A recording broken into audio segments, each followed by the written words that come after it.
A história do avivamento Azusa. A apresentação da edição de 2016. Eu me sinto muito honrado em apresentar um livro que toca diretamente em dois pontos centrais em meu coração: intercessão e avivamento. Nas páginas deste livro, o leitor encontrará princípios comuns aos despertamentos espirituais no decorrer da história, principalmente o fato de que, em todas as épocas, quando Deus se preparava para enviar uma nova onda de sua presença e de suas ações soberanas na terra, Ele sempre chamou o seu povo para entrar mais plenamente no seu divino chamado de oração intercessória. O autor deste livro, Frank Bartleman, conhecido como o principal intercessor do avivamento da Rua Azusa, revela princípios que atraem o poder de Deus para a terra e o sopro divino do Espírito sobre seu povo, como, por exemplo, o poder da presença e a intensidade na oração. Você terá a oportunidade de ser tocado pela vida de um homem de anseios profundos, inteiramente tomado pelo espírito de oração, de alguém que vivia dia e noite sem cessar no altar da devoção. Por meio deste relato histórico, podemos observar o que acontece quando a visitação do Senhor se torna uma hospedagem divina, quando uma comunidade inteira se torna um lugar de descanso para a presença de Deus. Oração em unidade, reuniões totalmente guiadas pelo Espírito e um profundo batismo com o poder de Deus, que produziu um dos maiores avanços de todos os tempos em evangelismo, missões e o fluir de sinais e maravilhas. O avivamento Azusa, ao meu ver, foi o maior mover de Deus no século XX, porque preparou o caminho para todas as ondas do Espírito que vieram sucessivamente ao longo do século e até hoje. O batismo no Espírito Santo, com a restauração do dom de línguas, abriu o caminho para a igreja voltar a funcionar em todos os demais dons espirituais. Entretanto, muito mais do que um relato histórico, este livro é um prenúncio do que Deus fará no fim dos tempos, numa medida muito maior. Por maior que tenha sido o mover de Deus durante o século passado, ainda não experimentamos tudo. Ainda não entramos na plenitude de Joel 2:28. Assim, na medida em que olhamos para o passado e bebemos dos poços antigos, estamos nos preparando para fazer parte do futuro glorioso. Que venha a presença de Jesus sobre nós e que seu fogo inflame a terra novamente.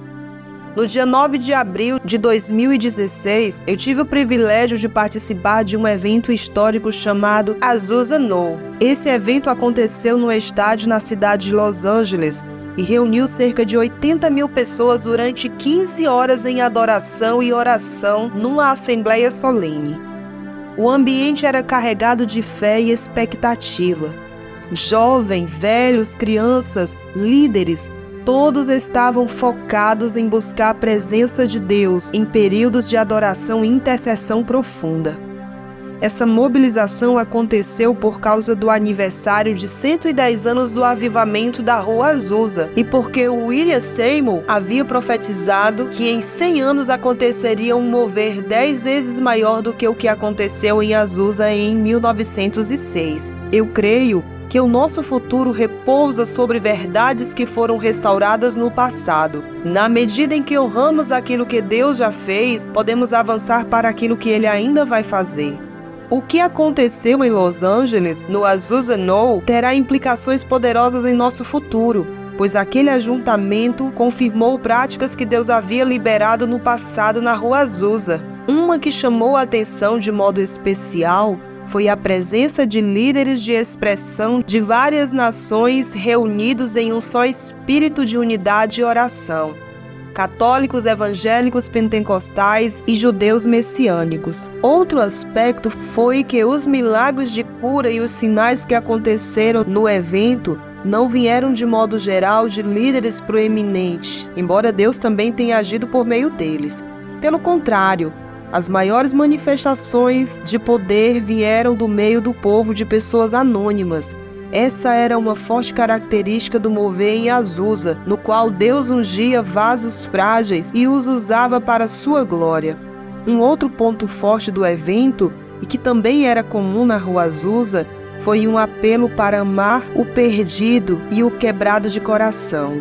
Uma expressão que ouvi muito lá foi que Deus estava liberando o manto de Billy Graham e um forte encargo pelo perdido e por conversões em massa sobre toda a igreja. Em síntese, vi gerações distintas se unindo para honrar o que Deus fez no passado e clamando por aquilo que Ele deseja fazer no futuro.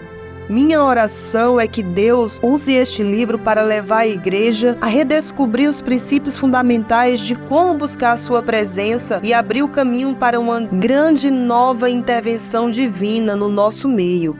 Sem dúvida, o que Deus pretende fazer será novo, diferente e maior do que qualquer outra coisa que já vimos até agora. Entretanto, esse mover inédito depende da nossa aprendizagem das lições que Ele já ensinou no passado. Michel Duque Estrada, diretor da Casa de Oração, Liberdade Rio, junho de 2016.